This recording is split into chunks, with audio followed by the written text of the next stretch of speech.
never seen such a happy class as that one. Okay. All right. So what I want to do is ignore this question. Okay. Just don't bother with that one. I'm not going to ask you anything like that. Just don't worry about it.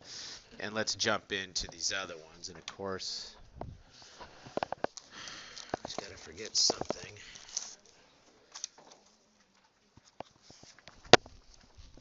Okay. So we look at this first one, and did we do this one before? This exact one, or was it ones like this? Not the exact one. Okay, so let's just look at the period cost. Are factory supplies a period cost?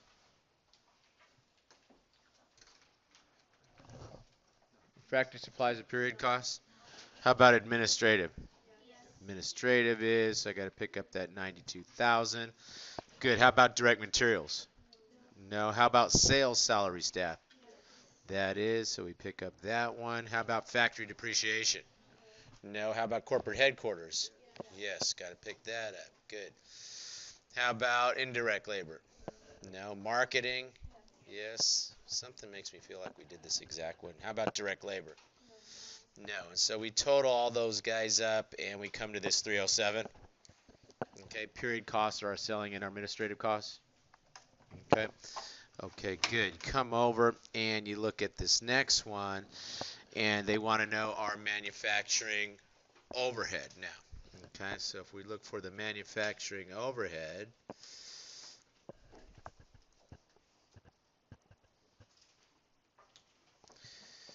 okay, I guess we can use purple for that. Okay, so manufacturing overhead, how about factory supplies? Yep, got to pick that up. We pick up supplies as overhead. Supplies tend to mean smaller items, and so that's why we're saying that that would be overhead. It'd be too difficult to trace those. We know that administrative is not a product cost, so it's not a manufacturing cost. It's a period cost. How about direct materials? No, that's direct. How about sales salary staff? Administrative, factory depreciation. Good. That's one of the others. What's that? 52,000? Okay, good. How about corporate headquarters? No. How about indirect labor? Got to pick that up. 23,000. Good. They approve of that. How about marketing? No. How about direct labor? Nope, those are direct. So I add all those up, and I should get this, what? Huh? Where am I? B here, which is 82. Okay. Okay, good. Then I want to know my product cost. And my product cost, I know, are my manufacturing overhead, which I just calculated to be what? 82,000, didn't I? What else do I have to pick up now? Direct labor, direct materials, right? Okay. And so I come through, my direct materials are what, 176? My direct labor is 82. Again, a different 82. And so I add all these up, and this gives me this 340, right? Did you wear that on purpose? Because I was going to be using this same color. Oh, okay. Okay, so we got the 340, right? Okay, good. All right. Take a look at number 5. Which of the following example? Stop me if you have a question, guys. Otherwise, I'm going to roll here. Uh, which of the following is an example of an industry that would use process costing and what? The word custom almost always means what? Job order, right?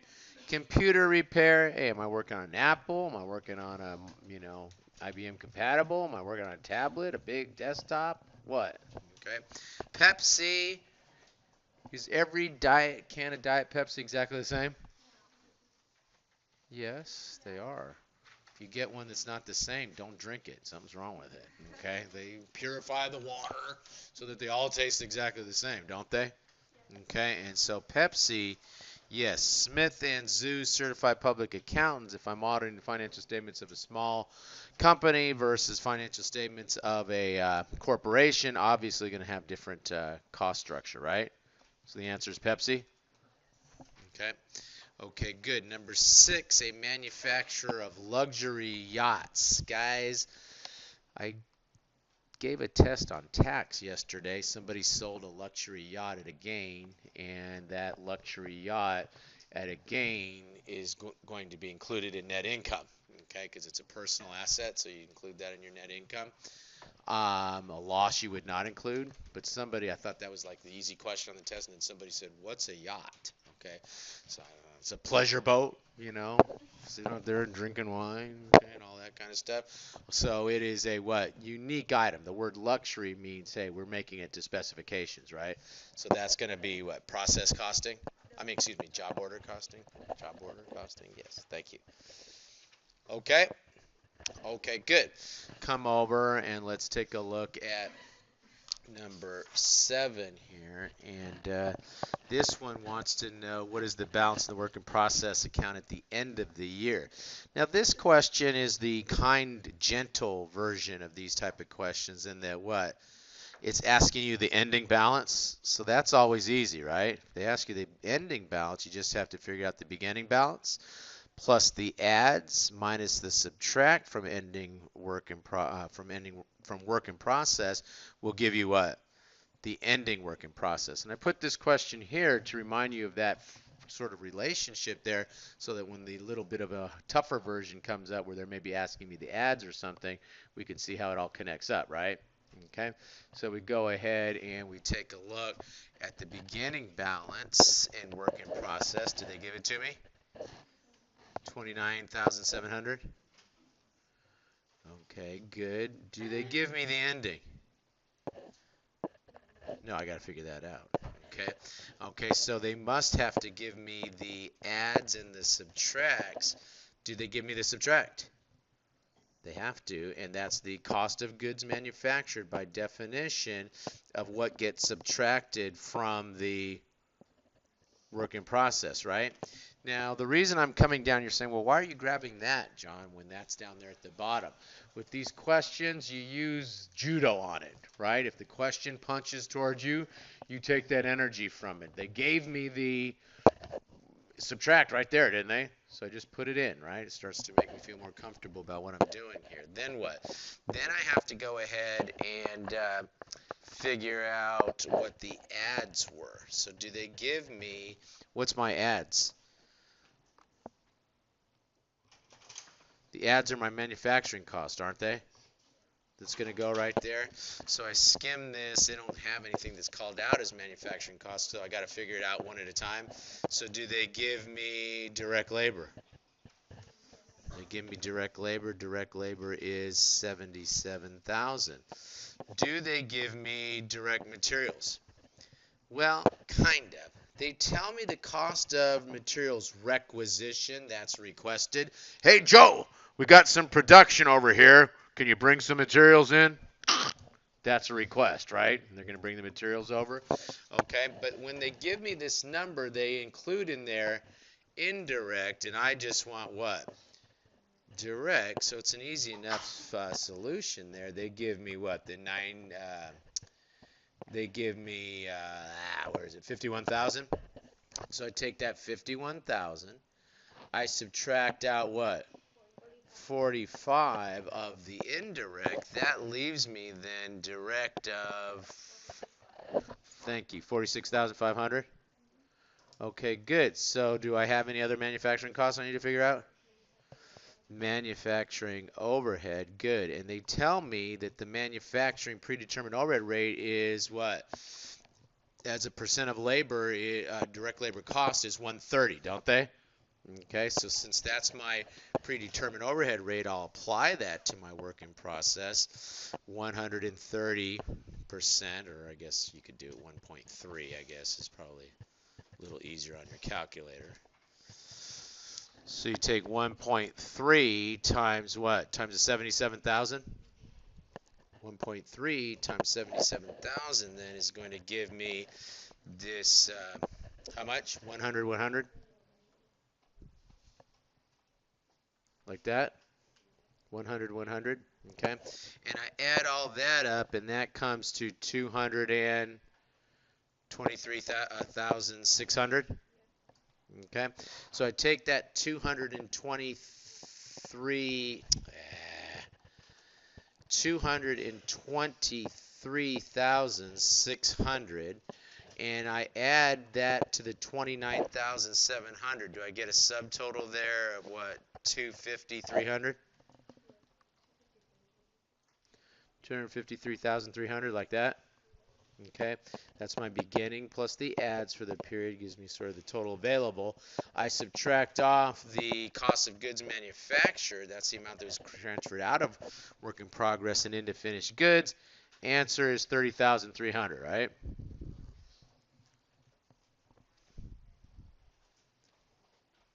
Beginning work in progress, the manufacturing cost for the period got added. That gave me then the subtotal 253,300 minus the cost of goods manufactured as the subtract to work in progress process. That leaves me the ending inventory. Yes?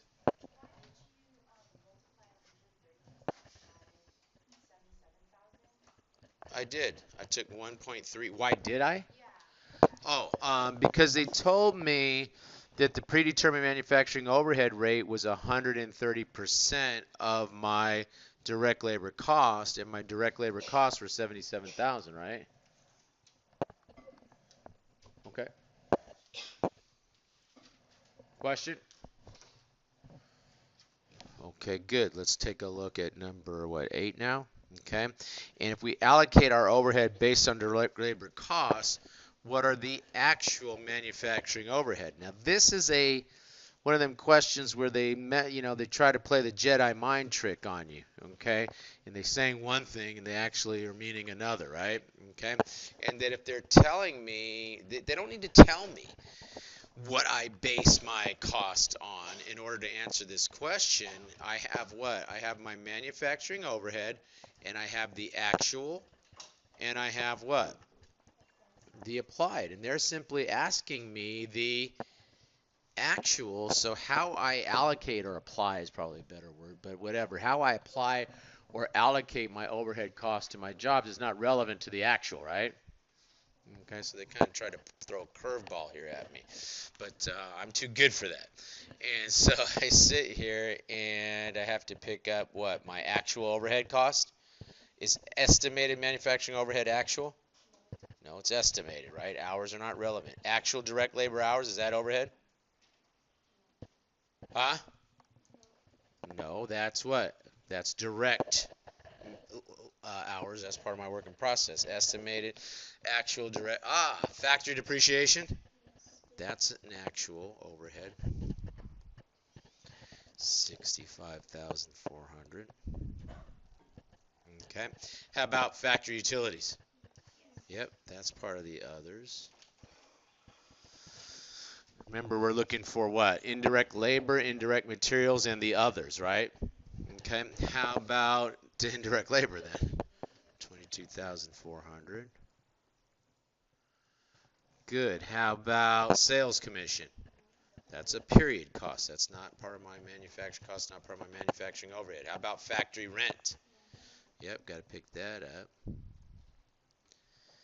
How about property taxes?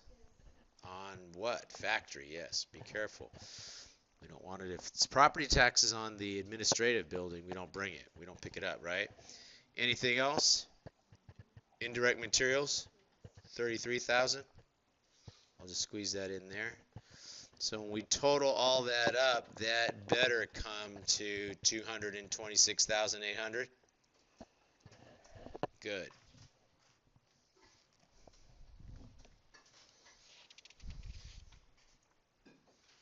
Okay. Okay, good. Selected data. I think it's the same data we were just looking at. If the company allocates overhead on direct labor costs, what is the predetermined overhead rate? Okay, well now I've got to pick what? I've got to pick up what my estimated overhead is for the period. How did I come up with that number? How would a company come up with the estimated overhead for the period, huh? Do a little adding, little adding, a little mixing, a little shaking, and out comes the, huh? Yeah, how would I come up with that estimate, this 243,750? Huh? Based on last year using, do you like to be high or low when you do it? I was just saying, you could use the what? You could use the high-low method. You could use what?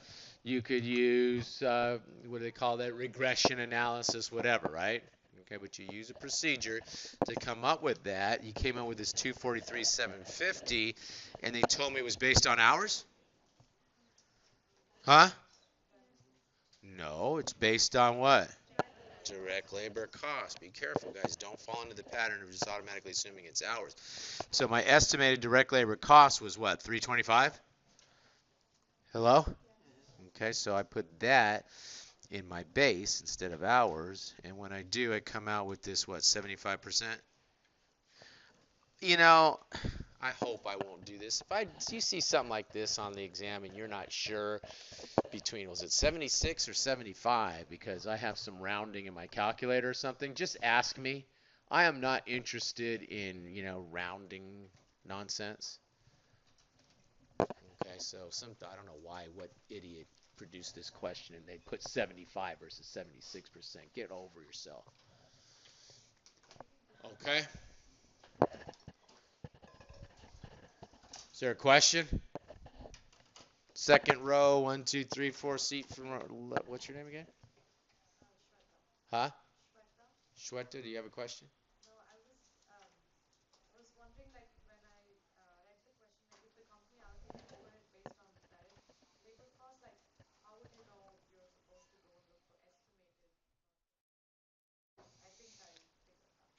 Because it said the predetermined overhead rate. So if there is no, we don't really do anything with an actual overhead rate. It's always a predetermined overhead rate, which means we had to use last year's budgeted estimate amounts. Okay? Okay, good. Let's take a look at number 10, same data. And now they want, if the company allocates overhead based on direct labor costs, what is the allocated? Well, we already know we have a rate of what? 0.75, and then we pick up what? The actual overhead cost for the period to allocate it, right? Right? So to come up with the predetermined rate, estimated overhead cost divided by the estimated direct labor costs gave us the allocation rate. To actually allocate, you take what? The actual amount of the base you've incurred times the predetermined overhead rate. That's how they say allocated. They should be saying applied to be a little more technically correct. Right? Okay, good. Come over. Business school at Eastern College has accumulated some data, and they want us to use the high-low method to figure out what's going on here.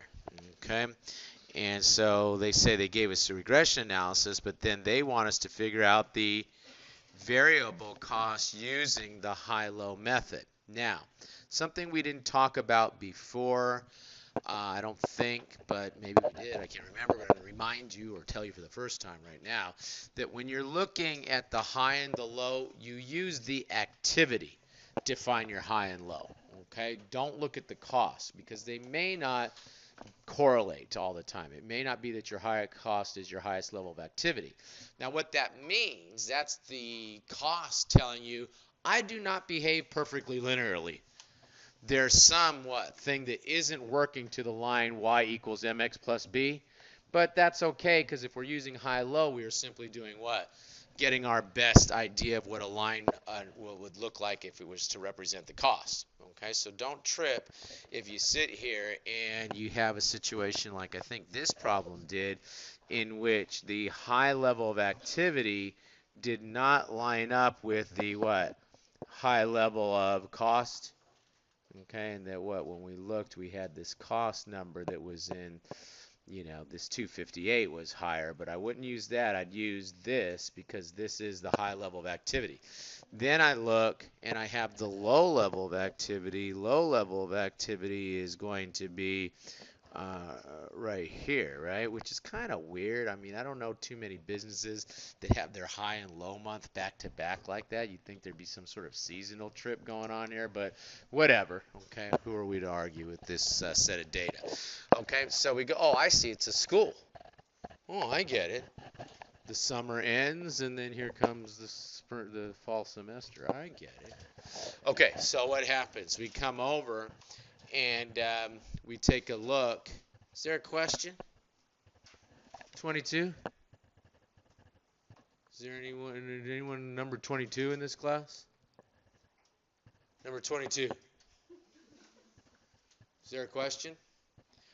I'm as crazy as you are. If you don't answer me to number 22, I'll sit in here and say 22 for the next hour and a half. Do you have a question, 22? Okay, don't mess with me because I will not put up with being ignored. Okay? All right, so we go ahead and we take a look, and we want to come up with this variable, okay? And so we take what? We take the change in y, which was the change in the high month and the low month, right? Our cost in the numerator, and our level of activity in the denominator, the high and the low. That gives me what? That gives me the slope of that line, and the slope of the line is the variable cost per unit, right? Okay. Then if I want to sit there and get the fixed cost, and I could do it at the high or the low, this problem chose to do it at the high. So they took the total high cost of 225,000. They subtracted off what? Well, what they did was, we just don't have to redo that. Okay, we just have that 1196. You take what? The high cost, 225.80, and you subtract off the variable cost, which is the variable cost per unit times the what? Times the high level of activity is 1392. Okay, and so that's essentially taking my total cost minus my variable cost, right? And that gives me my fixed cost of 69,731.68. Okay, right here, look. Don't make more out of this than it is. We have our total cost is 225. That's total cost, isn't it? Right here. Total cost is 225. 580. And then we see the level of activity at high is 1392, right? So we take the variable cost per unit, which we had just calculated in the previous problem, times the 1392. So this is my variable cost, isn't it? Variable cost minus total cost gives me fixed cost, right? Uh-huh.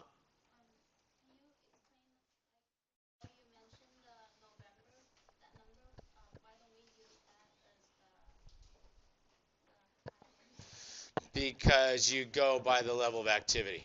The rule is you use the level of activity, not the cost. The activity was only 1309 hours.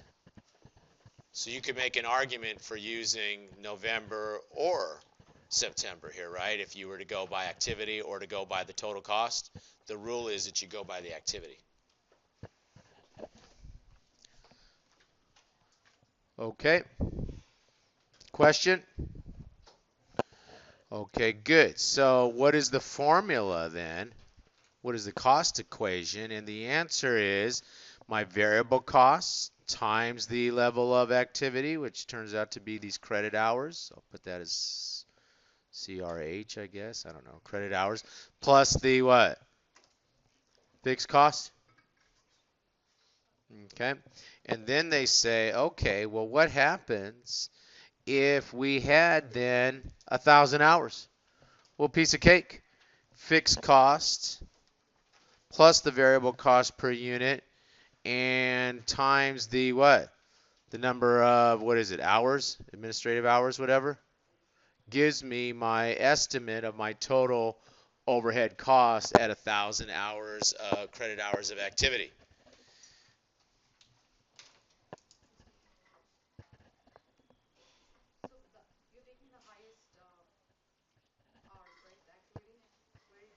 Where? For 14?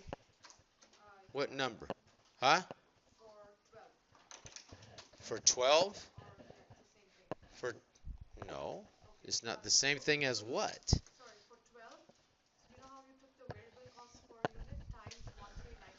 Mm-hmm. Yeah, that was based at the high activity. I took the high cost.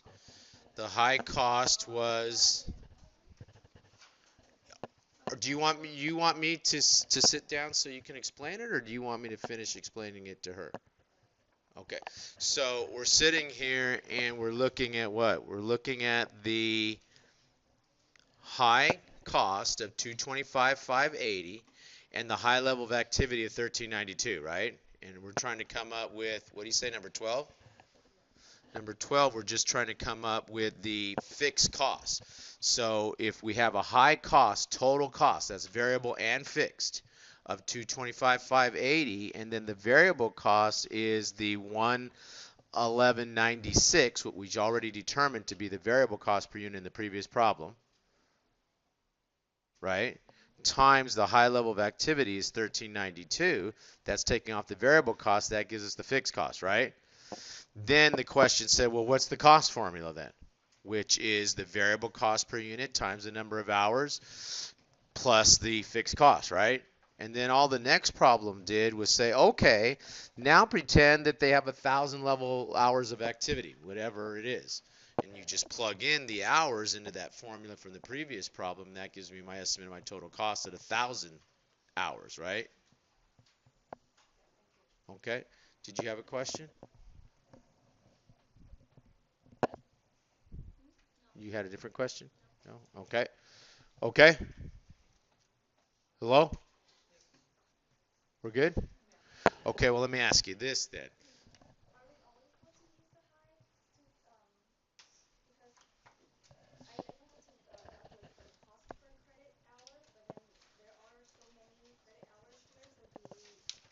You have to either use the high or the low if you're using the high-low method.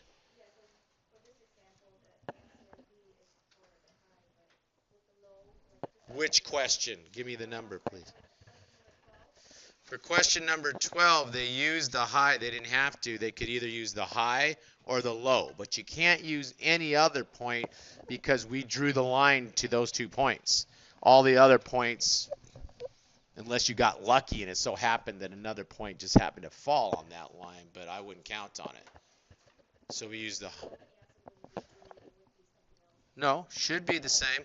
If we use the low, it should be, let's see. Low was what? 82,613? Okay. And so you want to do the whole thing again?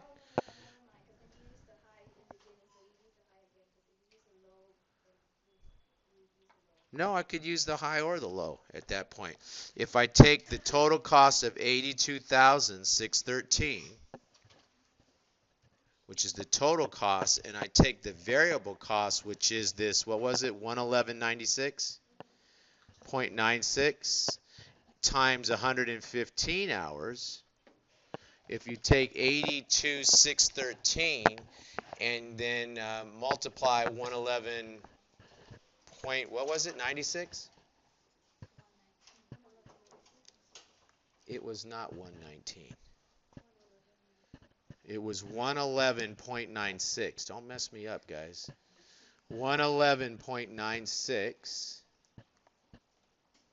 times 115 gives you what?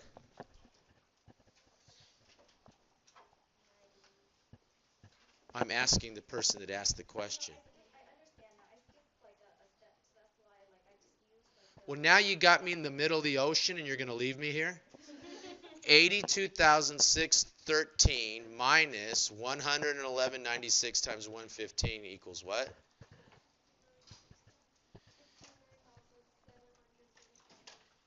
Say that again. 59. Come on, guys. What is 111.96 times 115? Huh? What? 12,875.4. Okay, and so when you take 8216 minus 12,875.4, you get what? 69 what? Yeah, 737 you say? Give or take. Okay, I'm not going to worry about a few cents here and there. So you get the same answer whether you use the high or the low because you're assuming that line is on those two lines, and the fixed cost is the fixed cost, right? That's not going to change. And I think part of the reason it's a little bit off is that we've got, even though we picked the high and the low, we've got that weirdness in there. And so it's telling you this is not on a straight line. And so you'll probably get even more rounding and weirdness in there when you have something like that happening.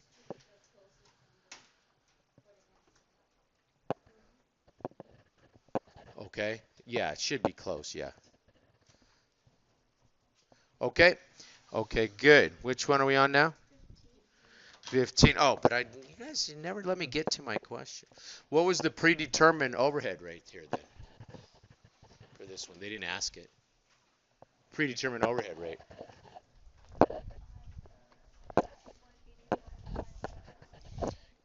So I'm going to take this 181.69, just say 2, okay? And divide it by what? Very good. Divide it by the 1,000 hours, right? That's a predetermined overhead rate.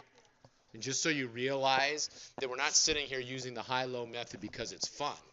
Okay, we're using the high-low method in the company because we're trying to come up with the predetermined overhead rate, right? By looking at last year's costs, seeing how they behave, total cost with the level of activity, use that to come up with this y equals mx plus b, total cost equals variable cost plus the fixed cost. Plug it in for whatever we think the estimate is going to be. That gives us the estimate of our total overhead cost, total estimated overhead cost divided by the total estimated credit hours in this case gives us the predetermined overhead rate, right? Okay. Okay, good. Number 15, we have our which of the following is the difference between variable costs and fixed costs? Variable costs per unit are what?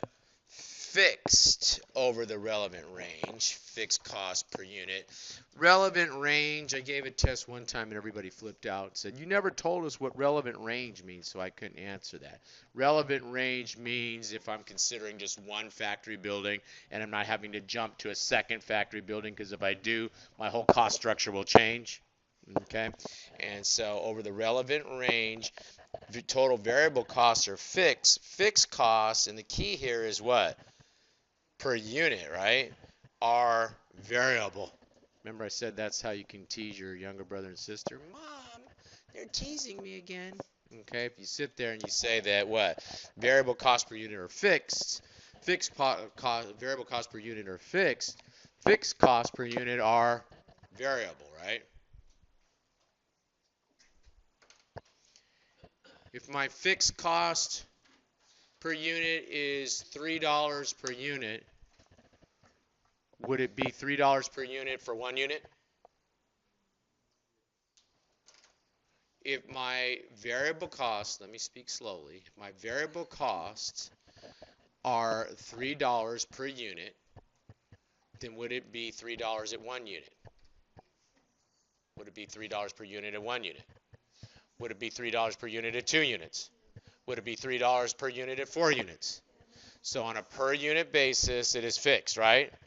For my fixed costs are what? If they're 100,000 for one unit, what are my fixed costs per unit?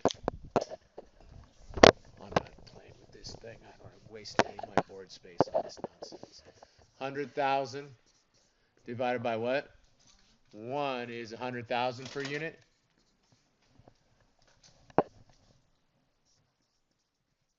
Okay, good.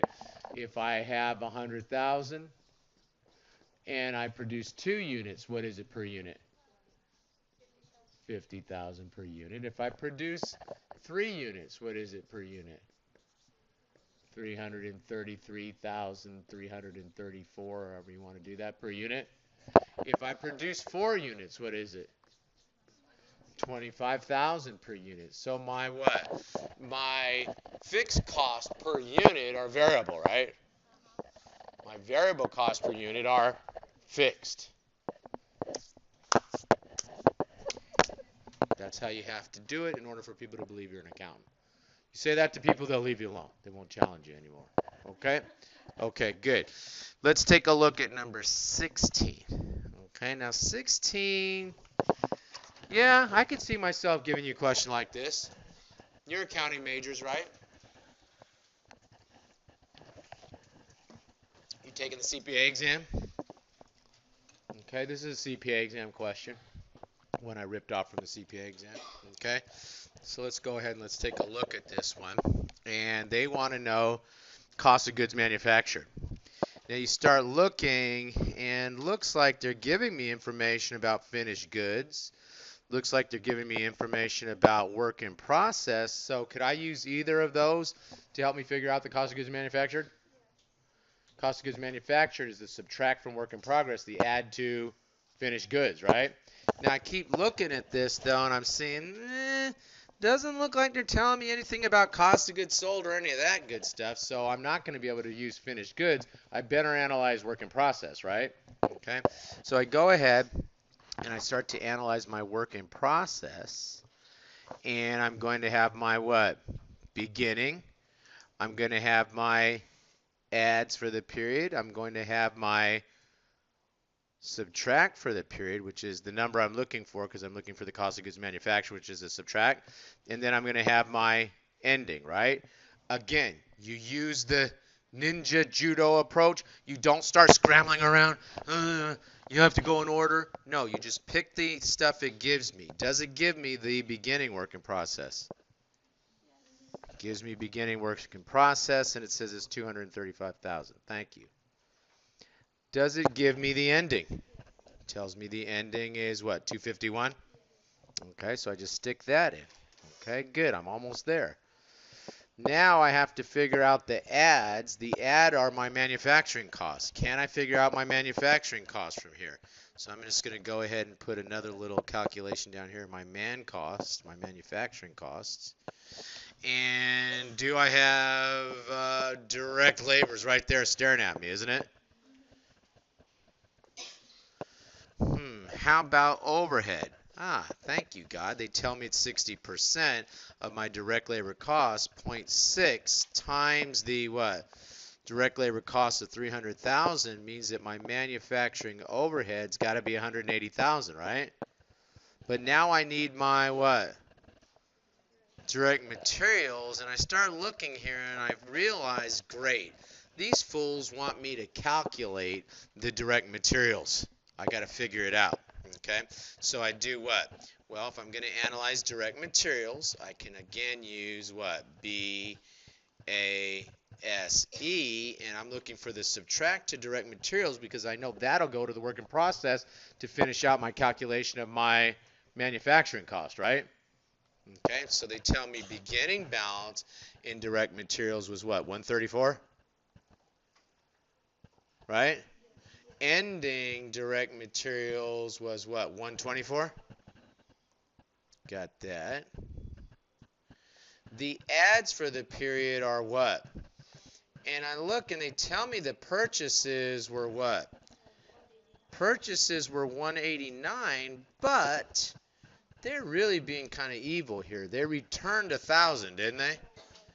So I have to subtract that 1,000. How about transportation cost? Transportation in is part of the cost of your inventory, isn't it? Any cost that you pay on an asset to get it to your business so that you can begin to use it productively in that business is part of the cost of that asset, isn't it? So if you had to pay the transportation in, that's part of the manufacturing cost, right? I mean the materials cost, materials purchase. So net, this is what, 191? Hello? So I purchase what, 191 worth? So I take the 134 plus the 191. That gives me 325,000 as a subtotal.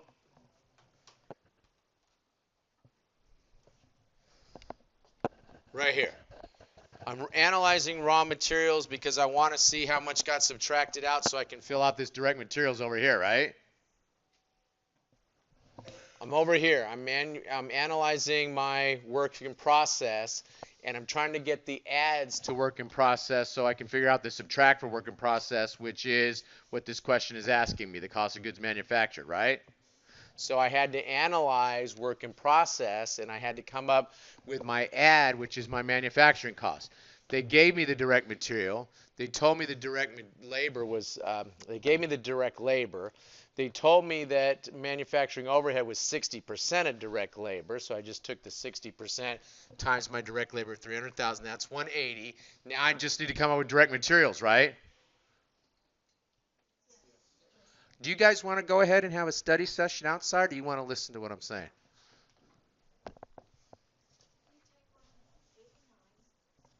Okay, hang on. So right now we're trying to come up with the direct materials, aren't we? Okay. So when we try to come up with the direct materials, we analyze direct materials. Beginning balance was 134. Ending balance was 124. And now I'm simply trying to come up with the add. What did I purchase here, right? They told me I purchased 189. I returned what?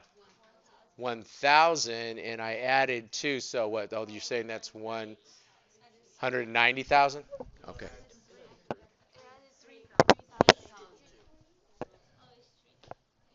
Oh, 3,000? Okay.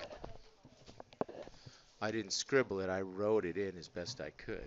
Okay, so that is what? That is 3,000 is the transportation in takes me to the 191? Okay, thank you. Okay, so I have the 191. I had the beginning direct materials plus the 191 gives me available 325. I ended with what? 124. So I go ahead and I do a side calculation here of 325,000. I'm just writing this where I can. I'm scribbling this where I can. 325 minus what? Minus 124 ending balance means that I must have subtracted 201, you say? Okay, so if that's the case, I subtracted 201 from here to get to this 124. That means that my what? That means that my direct materials were 201,000, weren't they?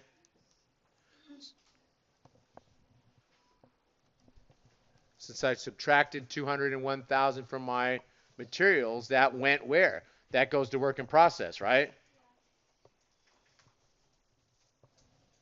Direct labor, direct materials, manufacturing overhead are my manufacturing costs that are added to work in process, right? Okay, so I got all three of those now. I add those up, and that comes to,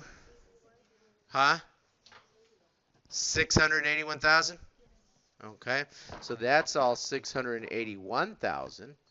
I know that that's the add, 681,000 plus the what? 235 means that I would have had available here 916. Okay, well, how do I get from 916 to 251? Well, I'll just go ahead and make another little side calculation over here. 916 minus what? 251?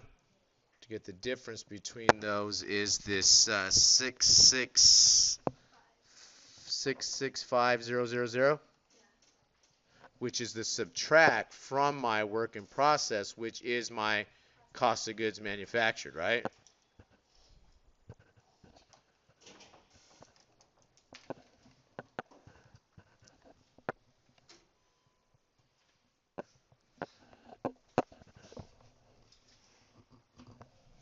They wanted to know the cost of goods manufactured, didn't they?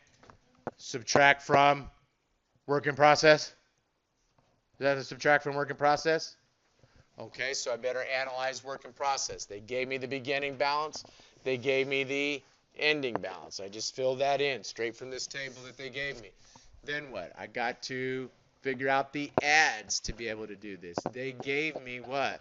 That's my manufacturing cost. They gave me the direct labor. They said was 300,000. They gave me they didn't give it to me, but they almost gave it to me. The manufacturing overhead they said was 60%. 300,000 times 60%. There's my manufacturing overhead, right? All I needed was direct materials, and I ended up having to sit here and analyze direct materials. They just didn't give it to me. So what did I do? Direct materials, they gave me the beginning balance. They gave me the ending balance. I just picked those up, put them into base. Then what? The adds, I have to figure out the subtract because that's what's going to go to my work in process. The adds were what they purchase minus what they return plus transportation costs. Gives me what? 191,000. The 191 was what they added. That gave me total available, 325. 325 minus the 124 means they must have subtracted what? 201,000. The 201,000 then is the direct materials that went over to work in process. So now I have the add to work in process, which is this 201.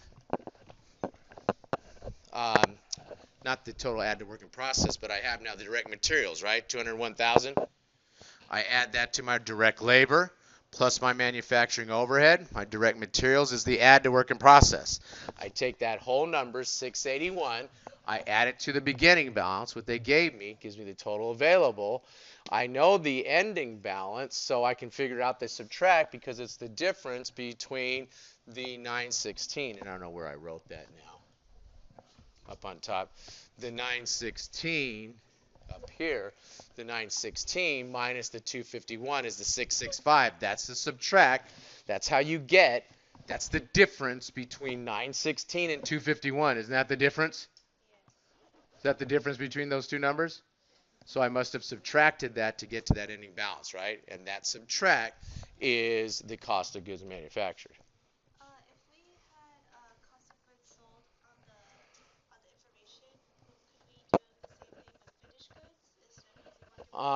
Beginning finished goods, ending finished goods. Adds is the cost of goods manufactured. So you would have had to have gone through that whole same thing to come up with the cost of goods manufactured, unless they just gave it to me. They give me the cost of goods manufactured. Well, if they gave me the cost of goods sold, yeah, then I could have come up with the cost of goods manufactured. Yes, I could have. Because that's would have been the add to work in process. But they would have had to give me the cost of goods sold, which, I mean, to finished goods. But they would have had to give me the cost of goods sold, which is to subtract to finished goods. So yes, that's a long way of saying yes to your question. If they had given me the cost of goods sold, you could have used finished goods. It's the add to finished goods. So they would have to give you the cost of goods sold, which is the subtract to finished goods. Okay. Can I figure out the cost of goods sold here? I think I can, can't I? Beginning finished goods, inventory. Let's see, I'll put it here. There's got to be some room somewhere up here I can. Beginning finished goods.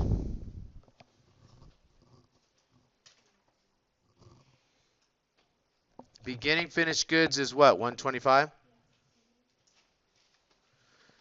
Ending finished goods is 117. Okay. Cost of goods sold is the subtract, which I don't know what it is right now, but that would be the cost of goods sold is the subtract, right? And then the add I know is what? Is the cost of goods manufactured, which is this 665. 000. So if I take the beginning 125 plus the 665,000, you get what? Huh? 790. Okay.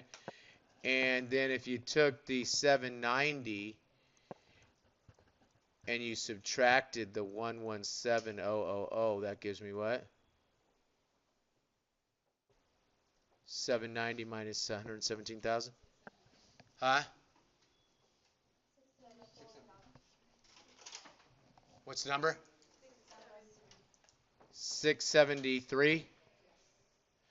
That gives me 673,000. That would be the cost of goods sold because that was what I had to subtract from finished goods to end up with the ending balance of 117. And what you subtract from finished goods is the cost of goods sold, right?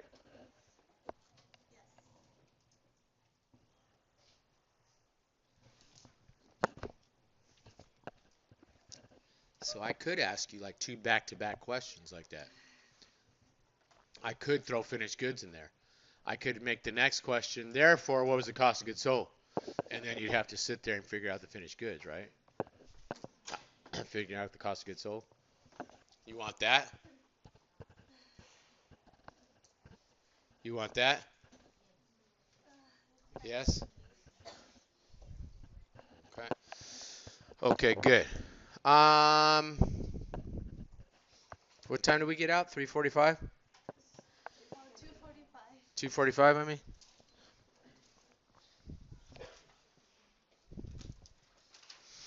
Okay, let's do these few here, and then we'll do a couple from the other test. Okay, so let's do this Hagler toupees. Okay, and if Hagler expects to incur 14,000 machine hours, what is the total estimated production cost using high-low? Okay, so this one wasn't as gentle with you as the last one that kind of walked you through everything. You have to sort of jump in and know what you need to do, right? So who wants to set this up for me? Do we have a high and a low activity month here? Low is 11,500. High is 15,500. Okay, good. And then I'm going to go ahead and I'm going to do what? I'm going to take the 15,500 minus what? 12. Huh? Where'd you get 11 from? 12,0. Okay, and I'm going to divide that by what? By, what am I doing? I put the machine hours in the numerator? Okay, we'll let that be a lesson to you because they never are consistent. Sometimes they put the cost first, and they put the units first. Okay, so it's what? 12,080 minus 9,580. Okay, and then it's what? 15,500 minus what? 11,500. Okay, and that's going to give me then a variable cost per unit of what? 0.625, give or take. Okay, that's my variable cost per unit. You want to be high or you want to be low when you do this? Okay, if you want to be low when you do it, then I have to take the 9,580 and I have to subtract what? 0.625, which is my variable cost per unit, times the low level of activity, which is what? 11,500?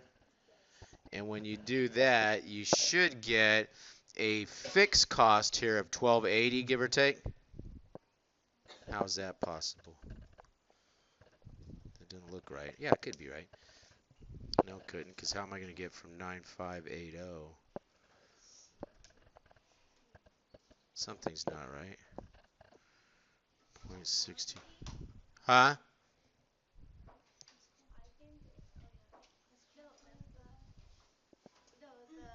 Oh, okay. The fixed cost. Oh, okay. All right, so I'm going to get 9580 minus 0.625 times 11,500 gives me what?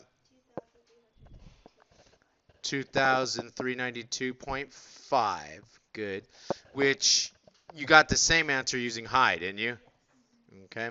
So now I know that my cost formula is what? 0.625 times whatever number of units plus what? 2,392.50. Okay, and they told me that they were expecting what? 14,000 machine hours. I don't think you make two pays with machines, guys. That doesn't sound right. I think they sit there and they stick the hair in one at a time. Okay, but anyway, I'm not sure. So what does this come to?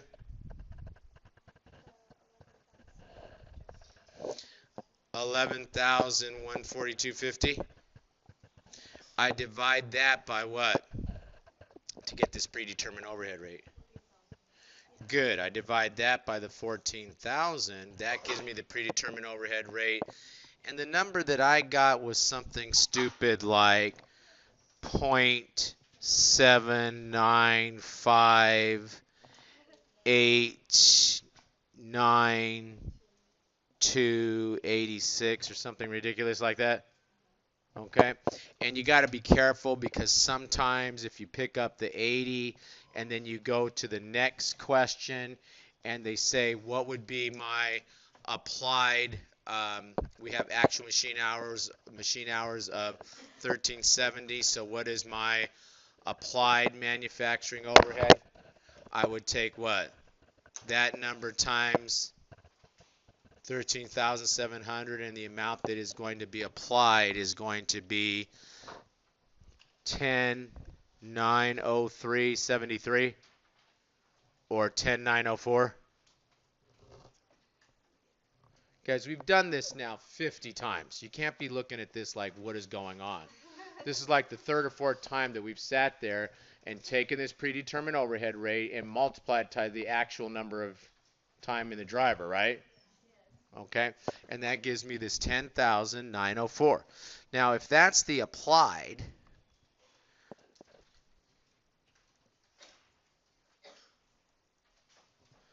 and it's 10,904, and they tell me that the what? That the actual overhead costs are 11,240. Am I under or over applied? Good, I'm under applied by what? 336 to make this balance. So I highlighted the wrong answer. When I went through this, I was trying to highlight D, and I guess I highlighted C. Let that be a lesson to you. Don't ever just go by the answer and say, oh, okay, I understand what's going on here, right? It's underapplied 336. If it's underapplied 336, then if I take it all to cost of goods sold, then that means I have to do what? Since it's underapplied, that means I have to increase, not decrease. I have to increase my cost of goods sold, right? I will sit here and I will credit the applied and debit what? Cost of goods sold for the additional 336.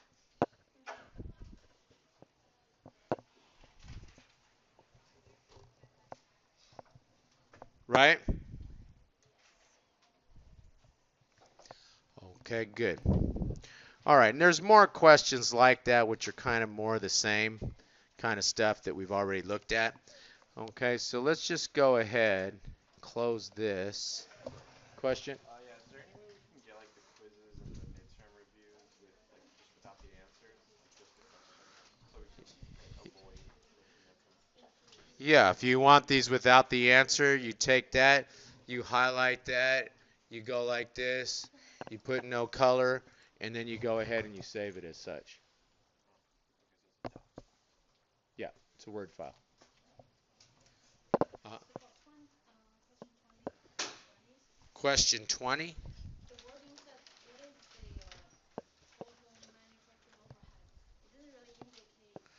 Yeah. Yeah, I should have said applied.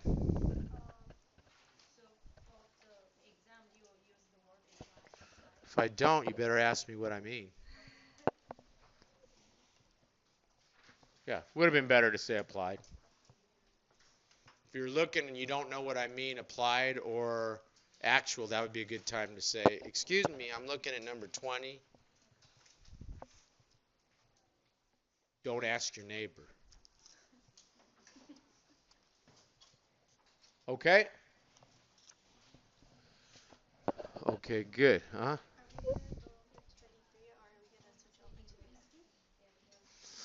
What is the cost of the toupee to Trump?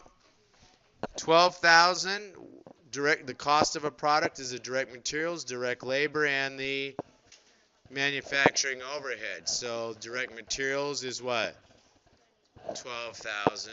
The labor is 1,000, and the manufacturing overhead is based on based on machine hours. So it's what? 100 machine hours times, and wasn't it 80 cents an hour? So that's $80. So we've got 13,080 is what Trump pays for one of his toupees. I think he pays more than that. Just for the mystery alone. I mean, that's witchcraft going on. When you look at that hair, I mean, is it going this way or that way? I can't tell. And I studied toupees for years. I used to wear one, so I was always, oh, whoa, whoa, whoa, this hair's not real. Okay? Huh? These last parts, yeah. This last part. Um, okay, where you're sitting here and you're doing that. And then if Trump pays 20,000 for the toupee, and we have what 1380 of cost, then the profit on the sale is the 6920, right? I guarantee you he pays more than that. He pays more than that just to shut the person up who puts it on him in the morning. Okay? Okay. All right, let's go ahead and let's see if we can quickly go through. I'm going to skip the ones that are just simply calculating the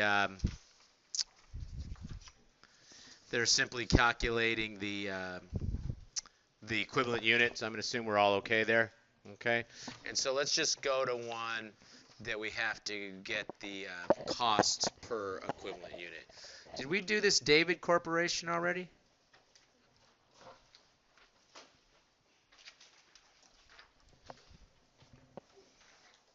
Which one is that? Number 3, David Corporation? We didn't do this one, did we?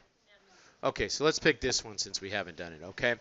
And we've got this David Corporation. We will only use weighted average, okay? We're only going to use weighted average on the exam. We'll get to FIFO later. And the welding department started the month with 20,000 units in the beginning work in process inventory that was 80% complete with respect to conversion costs. The conversion cost in the beginning work in process was 123,000. An additional 65,000 units were started into production during the month. There were 19,000 units in the ending work in process. Now this is the little more difficult version of the question that I'm going to have to calculate the units transferred out, right? Right? So how do I do that? The units transferred out. Beginning units of what? Started with 20,000. What did I add? I added 65,000.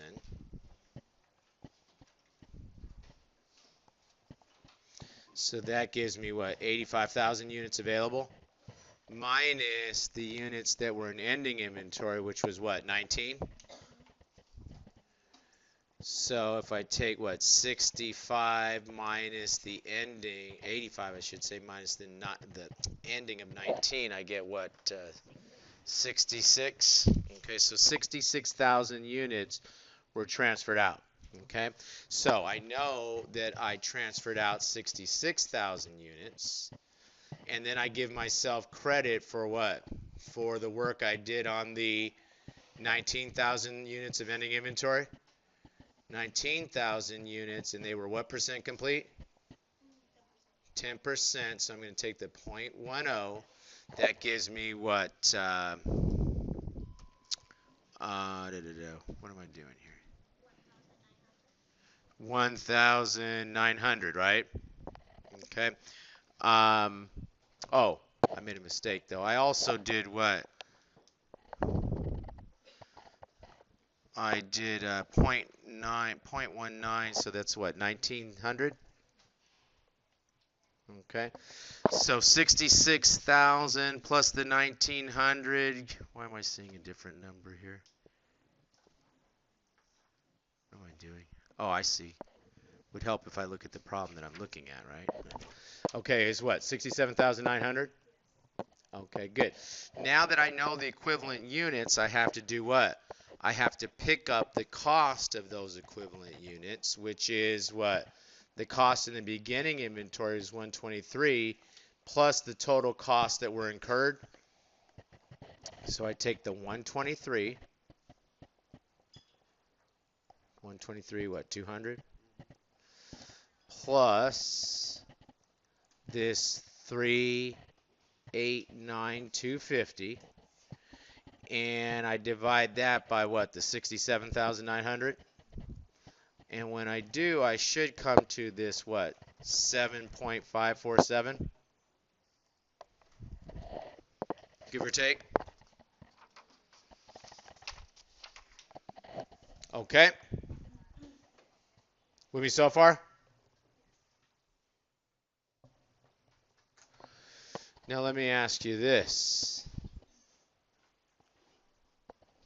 What is the journal entry for the transfer of the items out of work in process?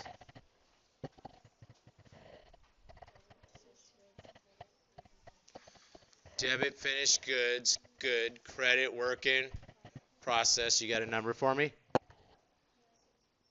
7.547 times what? Times the 66,000 units I transferred out, right? Gives me,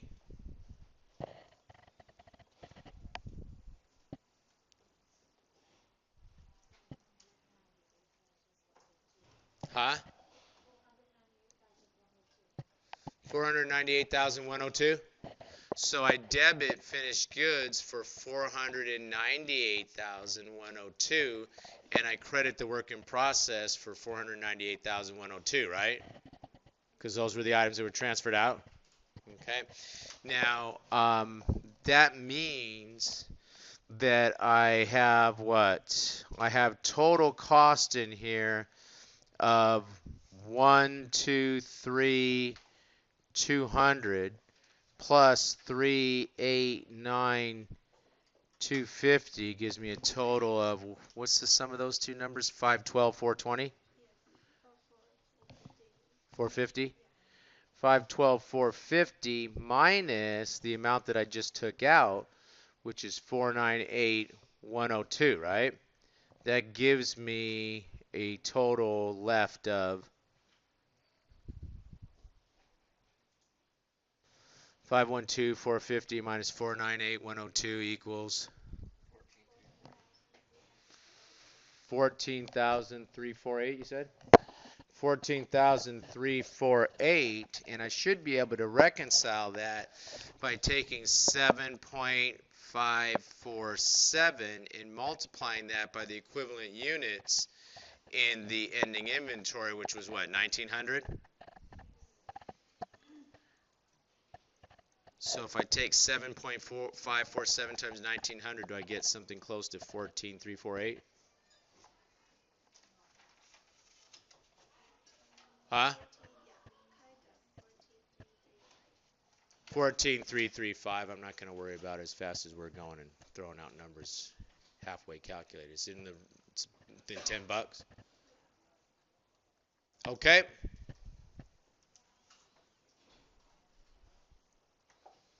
Hello? I guarantee you I'm going to go on to that next step on the exam. I'm not going to stop at equivalent unit cost per unit. That's nothing in an accounting class. We got to know what to do with that number once we have it. Question?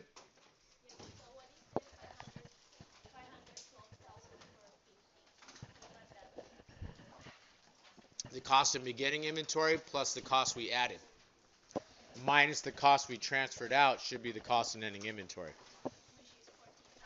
which is equivalent to the number of equivalent units times the cost per equivalent unit. as a check base. Okay, guys. Monday, make sure you're bringing the Scantron, calculator, pencil, erasers, fine. No notes. Okay, guys, I'll see you on Monday.